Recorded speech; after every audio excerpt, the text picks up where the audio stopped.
Friends, this season is crazy. It's not going how any of us expected to, and I don't know what to do with that.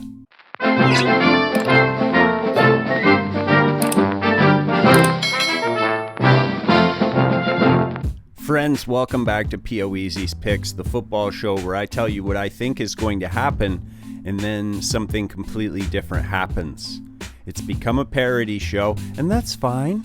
As long as it's funny. As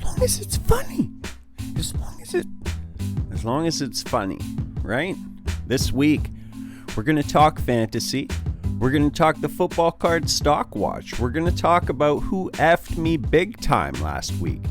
We're also going to talk about the knee-jerk overreaction of the week, and then we're going to give it the rundown. We're going to look at the standings. I think I said that last week, but we never did it. Or it might have been the week before. I don't know. So if you're paying close attention, look for those continuity errors. They're probably rampant.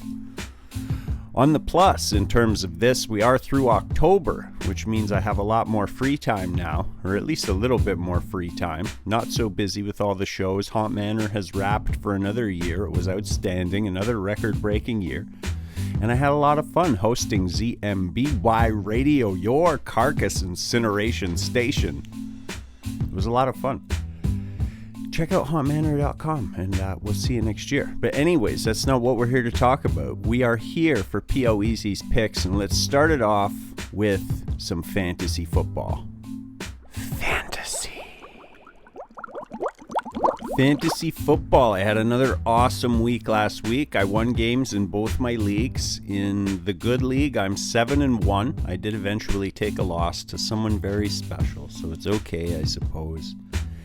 And in my other league, the bad league, where I was doing very poorly, I'm on a 3-game winning streak. I won the James Bowl last week. I got to take on James Ippe, and it was a nail-biter all the way down to the end. Now, if you're a fan of the channel and you watch some sports card stuff, you saw me open cards with one James Ippe, and we had a blast. If you're a fan of football cards, go check that out. Lots and lots of fun. Fantasy-wise, yeah, 2 wins, 2 big wins. This week, my big debate, I'm really shy at flex in my bad league, and I can't remember who's on buys. I got a bunch of guys on buys, and it's not a good situation. So here are my 2 options. I'm not willing to drop anybody, and it kind of is what it is. So the 2 options are Taysom Hill at flex or Demario Dawson. Now, it's a sneaky pick on the Patriots. He's been coming on the last couple weeks, seems to have a good rapport with Mac. And Kendrick Bourne just went down with a season-ending injury. So I was able to drop him just because I need to pick up a defense. I've been running with the Lions defense. They've been great. So that's my decision. At flex, Taysom Hill or Demario Dawson. Let me know in the comments what your thoughts are. And Taysom Hill's been good 2 weeks in a row, but that floor is so low for him. The ceiling's really high, but the floor, oh my God, he could get nothing. What do you do? So that's my fantasy football conundrum. The other league, it is ominous because I am coasting into the playoffs. Number 1 seed right now. Everything's going my way. And I know that at any minute, someone's going to yank the rug. And it's going to be a bad scene over there. But for now, I'm going to enjoy it. This has been fantasy football, for me at least. This guy f***ed me big time. It's Brock Purdy.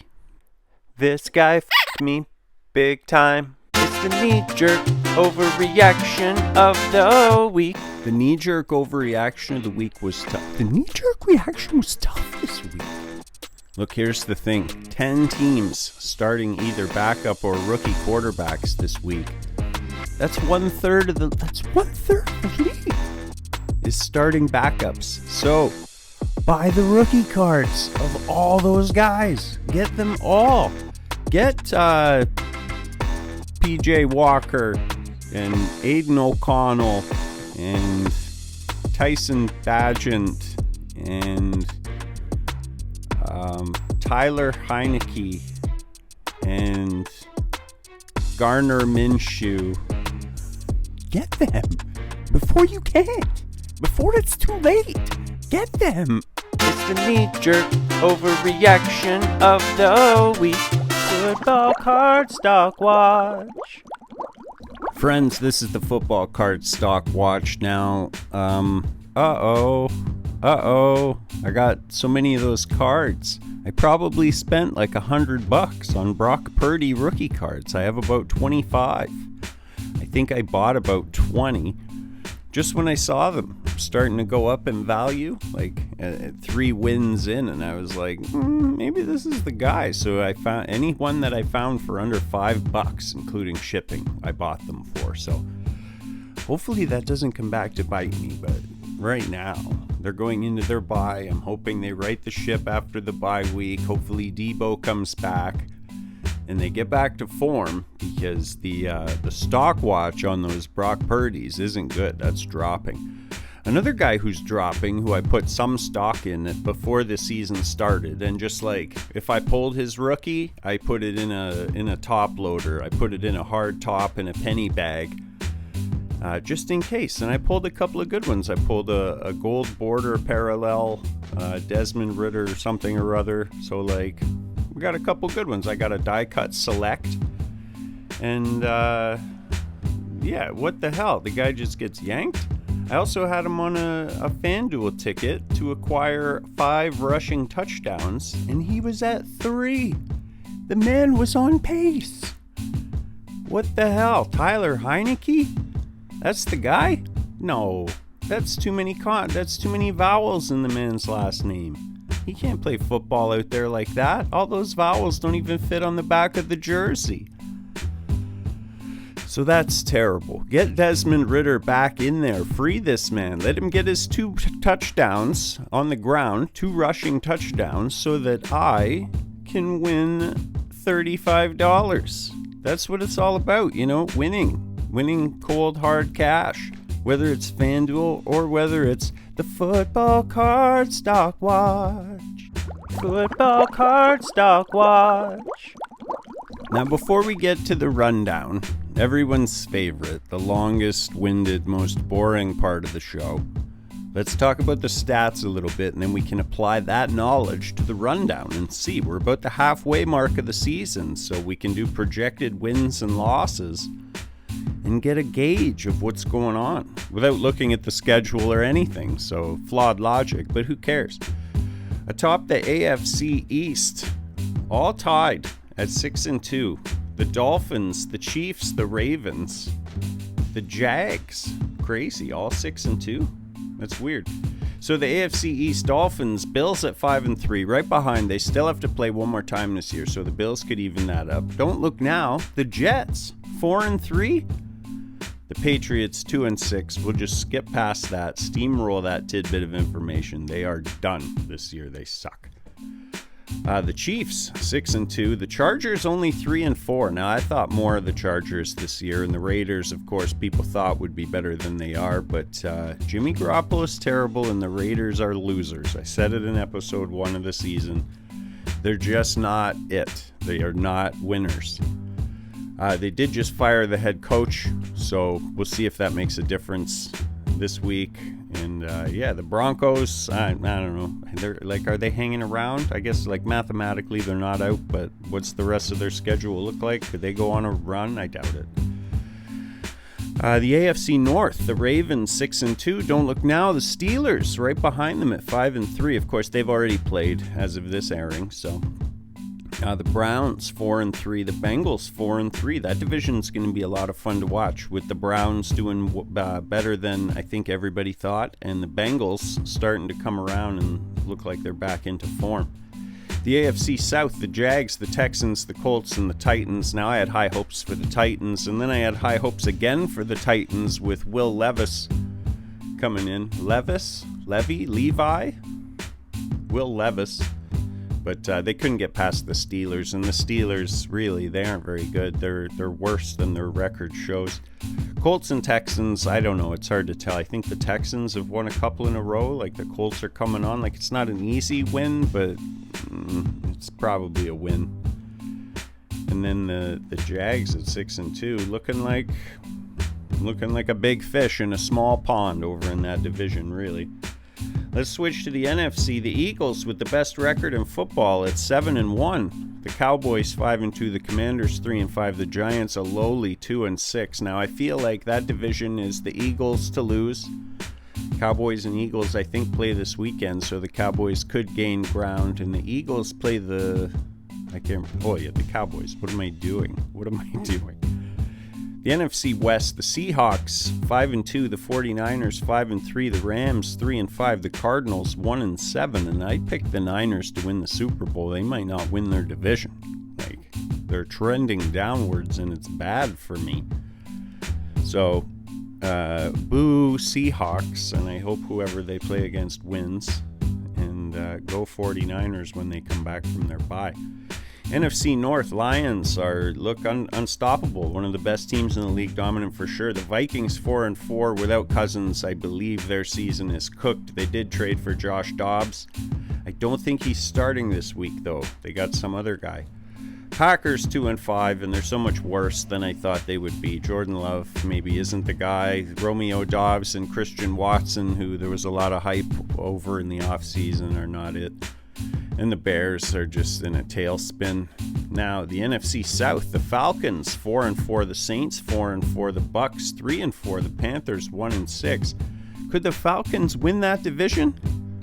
Tyler Heineke with all those vowels? Looks like it could happen. The Saints and Derek Carr. Derek Carr is a loser like Jimmy Garoppolo. And even though the Saints look like they may be coming on, I don't think they're it either. And that does it for the standings. Let's get into this week's rundown. Jim, I need you to get me that rundown.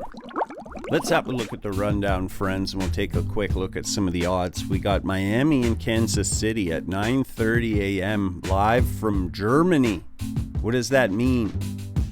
What does that mean for the Chiefs and Dolphins? Now, I feel like they'll both have the same disadvantage of time zones and all that, so just comes down, I guess, to who's the better team, and I think it's the Chiefs. They're going to be more prepared for that situation. The Dolphins still look kind of shaky against good teams, so Tyreek Hill's great and putting up a lot of numbers, and same with Tua, but let's see them beat a good team. Maybe I'll be a believer if they handle the Chiefs. I mean, they got dominated by the Bills. And the Bills struggled against the Giants. So what does that mean? Either way, I'm going Chiefs. They call it pretty even, within 1.5 points. Chiefs are favored. I'm going with the Chiefs. Cardinals and Browns. Now, the Cardinals just traded away Josh Dobbs, so I don't know who their quarterback is. I can't name him. He'd be one of the 10 in the third of the league, starting somebody new. Against the Browns, they've got the Browns favored by 11.5, and you can't not go Browns. The Chicago Bears versus the Saints. The Saints are favored by 8.5, and I could see it. The Bears are in a tailspin. The Rams and the Packers. The Packers are favored over the Rams. I guess Stafford is hurt. Is that a thing? They say by 3 points. I guess so. I don't know who wins that. I don't really care. We'll go Packers. Vikings, Falcons. Now, Dobbs isn't going to be ready, like we talked about earlier, for the Vikings this week, so they're starting some rookie. And who knows? Who knows what's going to happen? Get all of his cards. So who knows there? I'm going to go Falcons, though, just because they seem a little... they'll be better prepared. Seahawks, Ravens, and it makes me happy that the Ravens should win this game, favored by 5.5 points, and the Seahawks will get dealt a loss during the 49ers bye week, and that's nice. Texans, Bucks. Now, the Texans are favored here over the Bucks, but I'm not sure why. I think the Bucks are better than a lot of people think. I think they're just a little bit underrated and could be sneaky come playoff time. I'm going Bucks. Commanders versus Patriots. The Patriots are favored, and I have no idea why, because I keep seeing Sam Howell put up 30 and 35 points a game, and if you can put up 35 points against the Patriots, you're definitely going to win, because the Patriots can't seem to put up much points at all, and I'm going Commanders. The Colts-Panthers is just terrible. The Colts are favored by 2.5 points. I guess I will go with the Colts. Cowboys, Eagles, it is a thing. They've got the Eagles favored to win by 3, and I think you could go a little higher than that. I'm going Eagles. Giants, Raiders. Now, the Giants with a new head coach, so they're in turmoil, but it's a good football story for them to come out and just pump the Giants. So I'm going Raiders, but I wouldn't be shocked if the Giants played hard and won that game somehow. Bills, Bengals, that's an interesting one on Sunday night. A playoff rematch from last year, and I think Cincinnati's hitting their stride, and I think they'll be too much for the Bills. I'm going Bengals. They are favored by 1.5 points. Chargers, Jets, I think this is a game where the Jets, I don't know, they're like a cockroach kind of. Zach Wilson just kind of hangs in. I don't think the Chargers give them that chance. I think it'll be a big win for the Chargers by a lot of points. And that's it. That was the Monday Nighter. That was the rundown. Let's get a look at my ticket for this week. I took a picture. I called it up. Here's what I've got. 5 teams, $10, pays $85. The Saints, the Falcons, the Ravens, the Bucks, and the Eagles. And I didn't have the heart to put the Commanders on it. I thought it was being greedy, but it would kind of been a hedge.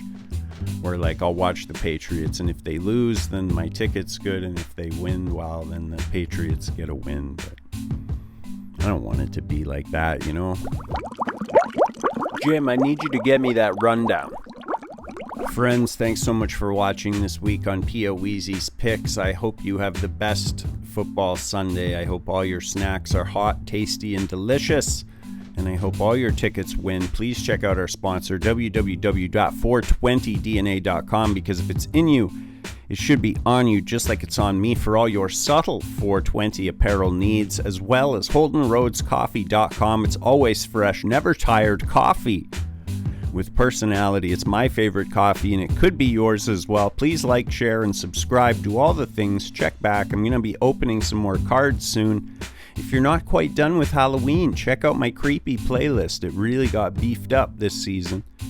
And if you're into horror, check it out. And friends, I will see you next week back here for poezs Picks. Cheers.